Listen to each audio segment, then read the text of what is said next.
કચ્છ જિલ્લો વડાપ્રધાન નરેન્દ્ર મોદીના હૃદયમાં આગવું સ્થાન ધરાવે છે અને કચ્છવાસીઓના હૃદયમાં મોદીજી પ્રત્યે અપાર સ્નેહ છે, જેની પ્રતિતિ આજે ફરી એકવાર ભુજની ધરા પર થઈ રહી છે। નમોત્સવ કાર્યક્રમમાં વિશાળ જનમેદની એ મોદીજીની લોકચાહનાનું જ પ્રમાણ છે, તેવું કેન્દ્રીય જળશક્તિ મંત્રી સી.આર. પાટીલે જણાવ્યું હતું।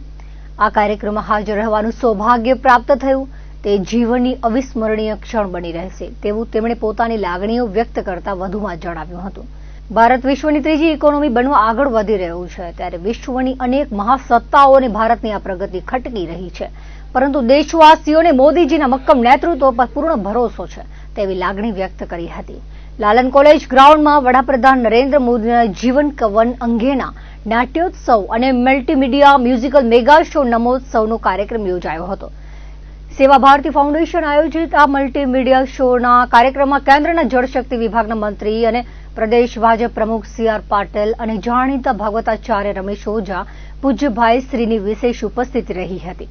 માતાના મઢની પદયાત્રાએ જઈ રહેલા ભાવિક પદયાત્રીઓ ઉપરાંત હજારો લોકોએ આ શોનો આનંદ માણ્યો હતો। રમેશ ઓઝાએ આશીર્વચન પાઠવતા જણાવ્યું હતું કે નરેન્દ્ર મોદીના શાસનકાળમાં ભારતને વિશ્વમાં જેટલું માન સન્માન મળ્યું છે તેટલું આજ દિવસ સુધી મળ્યું નથી। તેમણે માત્ર દિલ્હીની ગાદી પર જ નહીં, દેશની જનતાના હૃદય સિંહાસન પર સ્થાન પ્રાપ્ત કર્યું છે। દેશની મક્કમ પ્રગતિથી વિશ્વના લોકોની દ્રષ્ટિ ભારત પ્રત્યે બદલાઈ છે। ભારતના પાસપોર્ટનું વજન વિશ્વમાં વધ્યું છે। ગુજરાતના સુપ્રસિદ્ધ કલાકાર સાઈરામ દવેની આગેવાનીમાં 150થી વધુ કલાકારોના કાફલાએ મોડી રાત સુધી રંગત જમાવી હતી। પોતાની કળાના ઓજસ પાથરી ઉપસ્થિત લોકોને જકડી રાખ્યા હતા। મેગા મલ્ટીમીડિયા શોમાં મોદીજીના જન્મથી લઈ 75 વર્ષ સુધીના સંઘર્ષ અને યશોગાથા મ્યુઝિકલ નાટ્ય સ્વરૂપે પ્રસ્તુત કરવામાં આવી હતી। સાહિત્યકાર સાઈરામ દવે નમોત્સવમાં વડાપ્રધાન મોદીના જન્મસ્થળ વડનગરના બાળપણની અને રેલવે સ્ટેશન તેમજ તેમના માતા હીરાબા તેમના પરિવારની ઘટનાઓનું આગવી શૈલીમાં વર્ણન કર્યું હતું। ગુજરાતના મુખ્યમંત્રી તરીકેના તેમના કાર્યકાળમાં થયેલ કચ્છ અને રાજ્યના વિકાસની વાત કરી હતી।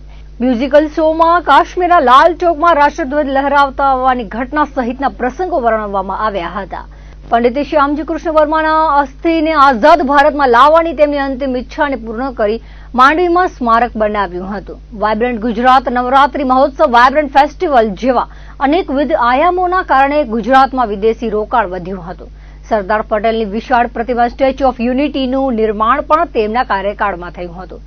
આ કાર્યક્રમમાં તેમનું જીવન કવન તેમજ સંઘર્ષ દર્શાવતા પાત્રોનો અભિનય, હાથી ઉપર બિરાજેલ ભારતીય સંવિધાન, કચ્છની લોકકલા અને કચ્છના વિકાસને વેગ આપતી કૃતિ, ઓપરેશન સિંદૂરની શૌર્ય ગાથા વર્ણવતી કલાકારોની પ્રસ્તુતિને લોકોએ માણી હતી। કાર્યક્રમમાં ભાજપ અગ્રણીઓ અને કાર્યકરો, વિવિધ સમાજના આગેવાનો, કચ્છવાસીઓ અને પદયાત્રીઓ મોટી સંખ્યામાં ઉપસ્થિત રહ્યા હતા। પ્રોગ્રામ વિશે મોદીજીની સંઘર્ષ ગાથામાંથી કઈ રીતે દેશ સેવા કરવી એના વિશે આપણને ઘણું બધું જાણવા મળ્યું અને એની અંદરથી આપણને એના મૂળમાંથી અને કાં તો થોડા અંશે પણ આપણે આપણા જીવનમાં ઉતારીએ અને આપણે આ દેશને સ્વદેશી દેશની જે સ્વદેશી વસ્તુ છે એ અપનાવીએ। આ પ્રોગ્રામ બહુ સરસ હતો અને મોદીજીનું જીવનનું જાણવા મળ્યું। સ્ટાર્ટિંગથી એને કેવી રીતે સંઘર્ષ કર્યો છે અને પીએમની પોઝિશન ઉપર કેવી રીતે પહોંચ્યા એની આખી લાઈફસ્ટાઈલ જાણવા મળીને બહુ આનંદ આવ્યો।